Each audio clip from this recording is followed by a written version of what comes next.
मैंने GPSC clear किया class 1 Gujarat में रैंक 34 था।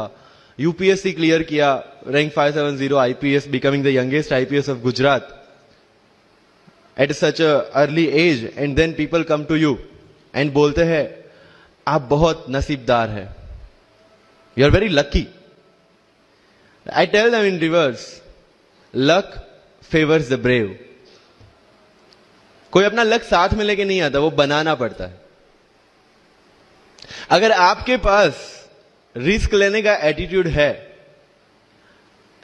मैं गुजराती हूं and we know the business, and business का एक ही फंडा है, higher the risk higher the profit.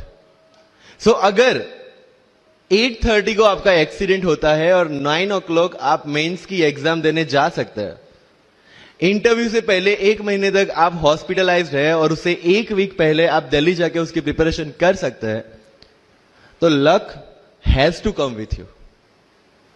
उसको आना पड़ेगा और आपको आईपीएस बनाना पड़ेगा। लोग बोलते हैं कि एक्सीडेंट के बाद आप जाके आए एंड ऑल, तो द सिंपल था कि मैं एग्जाम के लिए निकला, मेंस मेरा था, सुबह GS3 का पेपर था। 8:30 को मेरा स्कूटी स्लिप हो गया, मेरा लिगामेंट इंजरी हो गया, लेफ्ट हैंड में इंजरी था, सीट से ब्लीडिंग हो रहा था। लेकिन मेरे पास 2 ऑप्शन थे। मैं खड़ा हुआ, मैंने देखा okay, my right hand is safe, and I decided I'll go to the exam hall and write the exam. मेरे पास 2 ही ऑप्शन थे, या तो मैं वहां से उठ के रोने लगूं, यार मेरे साथ ही ऐसा क्यों हुआ, मेरा एक्सीडेंट हो गया, मेरा मेंस खराब हो गया, और हॉस्पिटल जाओ। या दूसरा ऑप्शन था कि मैं देखूं कि मैं 3 घंटे और सर्वाइव कर सकता हूं। हाँ, कर सकता हूं। मैं मेंस के लिए एग्जाम हॉल में गया। ये जितने भी फोटोग्राफ्स लगे हैं, सर ने जैसे बताया कि जितने भी इंसान सक्सेसफुल हुए, अगर आप उसकी लाइफ स्टोरी देखेंगे तो कहीं ना कहीं एक मोमेंट आता है जहां पे वो इंसान की जो स्ट्रगल है वो पीक पे हो जाते हैं। वो इस मोमेंट पे आपको डिसाइड करना है कि आपको वहां से यू टर्न लेना है या आपको वहां से आगे निकलना है। इन सब लोगों ने डिसाइड किया कि उनको वहां से आगे निकलना है, एंड दैट इज द फंडा ऑफ लाइफ। सक्सेस उन्हीं को मिलता है जो इस स्ट्रगल वाले मोमेंट से आगे निकलने की सोचते हैं।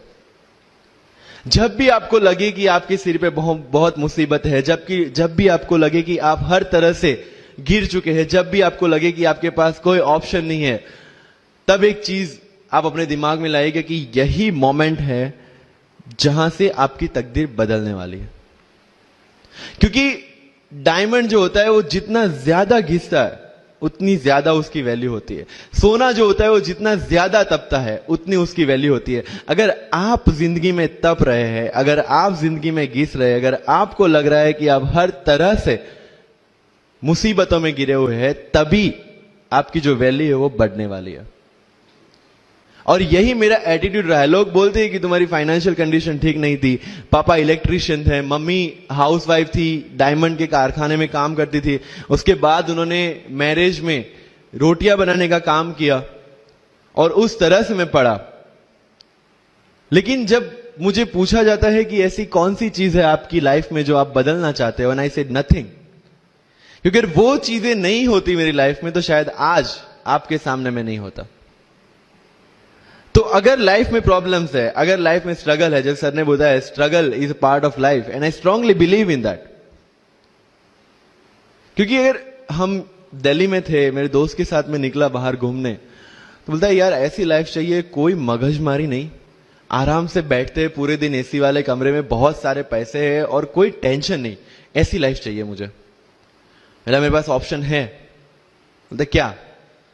बोला देख सामने एटीएम का रूम दिख रहा है, एसी वाला कमरा है, बहुत सारे पैसे, कोई मगजमारी नहीं, जॉब ले ले। क्यों IAS IPS में दिमाग खराब कर रहा है? अगर स्ट्रगल नहीं चाहिए तो you have to compromise with that life.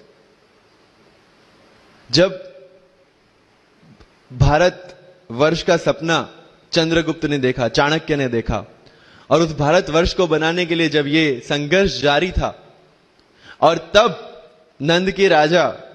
राजा धनानंद की डॉटर दूरदराज से चंद्रगुप्त को प्यार हो जाता है, और जब चाणक्य उनको बोलते कि नहीं तुम्हें उससे दूर रहना है, और तब चंद्रगुप्त बोलता है आचार्य कभी कभी सोचता हूं कि जिंदगी में या ये भारत के सम्राट बनने के लिए इतना त्याग, इतना बलिदान ना देना होता तो।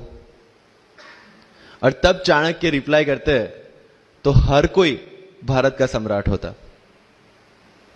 This is the fundamental rule of life. अगर आईएएस बनने के लिए, आईपीएस बनने के लिए सैक्रिफाइस करना नहीं पड़ेगा, अगर उसके लिए आपको त्याग नहीं करना पड़ेगा, तो आज पूरे इंडिया में हर घर में आपको आईएएस आईपीएस मिल जाएंगे।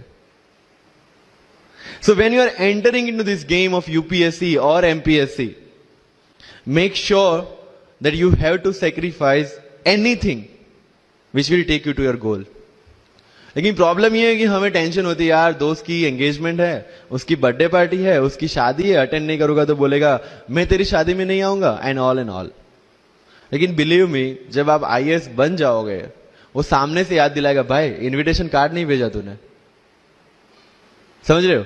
तो जो कुछ भी इसके लिए सेक्रीफाइस कर रहे हो, वो जब आप उस पोस्ट पे पहुंचोगे, सब कुछ वर्थ है, सब कुछ। मेरा इंटरव्यू था यूपीएससी का, मुझे एग्जैक्ट डेट याद है, 23 मार्च को मेरा इंटरव्यू था। 20 फरवरी को मुझे हॉस्पिटल में एडमिट किया गया क्योंकि मुझे इन्फेक्शन हो गया था बॉडी में, एंड बहुत हाई फीवर था, तो आईवी के अलावा कोई ऑप्शन नहीं था। 1 मार्च को ठीक होके मैंने सोचा चलो दिल्ली निकलते हैं। 2 मार्च को मैं दिल्ली पहुंचा। 3 मार्च को वापस से टॉन्सिलाइटिस का अटैक होने की वजह से फ्लाइट लेके वापस से पालनपुर, अहमदाबाद। Again hospitalisation. 15 मार्च को I got relieved from the hospital. 16 मार्च को मैं दिल्ली पहुंचा और 23 मार्च को I gave my UPSC interview. तो 1 महीने का हॉस्पिटलाइजेशन। उसके बाद जब दिमाग में ये था कि मेरे साथ जो लोग इंटरव्यू दे रहे हैं वो 1 महीने से प्रिपरेशन कर रहे हैं, एंड 1 महीने से मैं हॉस्पिटल में था, again I thought this is the moment to prove yourself. I went to the interview और पूरे इंडिया में 2nd highest marks in interview for the entire life. कि जितने भी कंप्लेंट्स आपकी लाइफ में है, मैं यहां से आता हूं, मेरे पेरेंट्स ये करते हैं, मैं वो करता हूं, मेरा इंग्लिश अच्छा नहीं है, मेरा मैथ्स अच्छा नहीं है, ये सारे हमने अपने आप को दिए हुए एक्सक्यूजेस है। You have to find the solution by yourself. अगर इंग्लिश नहीं आता है, I can start with the 5th standard book, और 5th स्टैंडर्ड बुक से भी शुरुआत करने में अगर मुझे अपना ईगो बीच में आ रहा है, then I can not learn it at any stage of my life. Start with the 5th standard book, start listening English, start speaking English. अगर बोलने में शर्म आती है, अपने मोहल्ले के किसी 3-4 बच्चों को जो 1st 2nd स्टैंडर्ड में, उनको उठाओ और उनके साथ बातें करो। उनको वैसे भी समझ में नहीं आ, और अपने को वैसे भी पता है अपन क्या बोल रहे हैं। Getting my point? तो अगर वहां पे भी अगर ईगो बीच में आ रहा है, start doing like this, start speaking. मैं 11th-12th में था, मुझे पता था मेरा इंग्लिश कैसा है, फिर भी I used to speak English, क्योंकि मुझे पता है सामने वाले को तो वैसे भी समझ में नहीं आ रहा है। अगर किसी मूवी में इंग्लिश डायलॉग सुन लिया, पूरा दिन मेरे दिन, मतलब जहां पे भी कोई भी बात करूंगा, मैं वहां पे वो डायलॉग घुसाऊंगा। This attitude should be there. तो लाइफ में जो मैं कंप्लेनिंग एटीट्यूड की बात कर रहा था, वो कंप्लेनिंग एटीट्यूड आपको कहीं पे भी नहीं ले जाएगा। You have to put all your complaints aside, start preparation.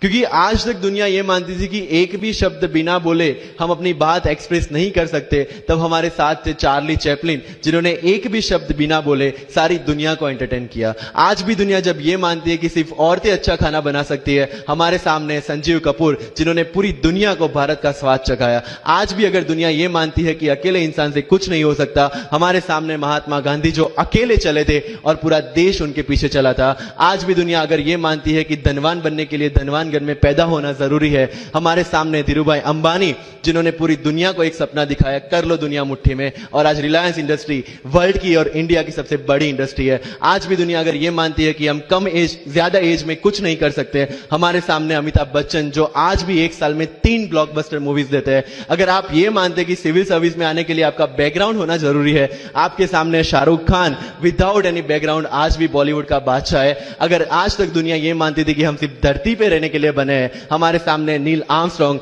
जो चंद्र पे जाके आए, आज तक हम ये जानते हैं कि हम क्या है, हम क्या बन सकते हैं, ये जानने का टाइम शुरू होता है अब। Thank you so much.